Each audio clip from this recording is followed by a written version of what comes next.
डंके की चोट पर कह रहा हूं कि तुमको वोट आरजेडी को देना है दो, लेकिन प्रशांत किशोर की बात मानो ना मानो, जो बात आपके पैगंबर साहब ने बताई, जो बात इस्लाम में बताई गई है सियासी मामलों के बारे में, कम से कम उस पर गौर फरमाइए।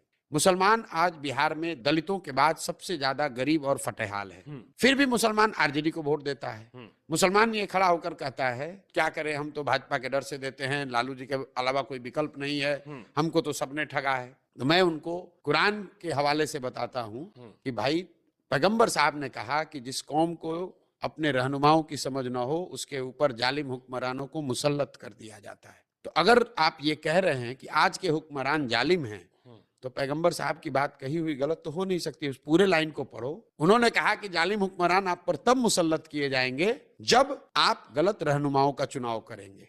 तो आप खुद ही कह रहे हैं कि आज के जो रहनुमा हैं, आपने जिनको रहनुमा बनाया, आज के जो हुक्मरान है वो जालिम है। इसका मतलब है कि जिसको आपने रहनुमा बनाया वो गलत आदमी था। कुरान की शुरुआत का पहला वर्ड है इकरा। इकरा का मतलब है पढ़ो। और जिस कौम के सबसे पवित्र ग्रंथ की शुरुआत होती है इस वर्ड से कि पढ़ो, वो कौम आज अपने बच्चों की पढ़ाई की चिंता ही नहीं कर रहा है।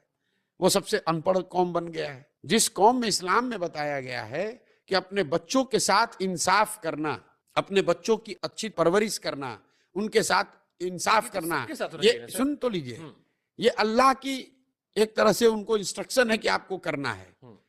और आप अपने बच्चों का जो हक मार कर जा रहे हैं, जो लूट रहे हैं आपके बच्चों को, जिन्होंने अनपढ़ मजदूर बनाया है, उन बच्चों की चिंता न करके भाजपा के डर से लालटेन को वोट दे रहे हो यार।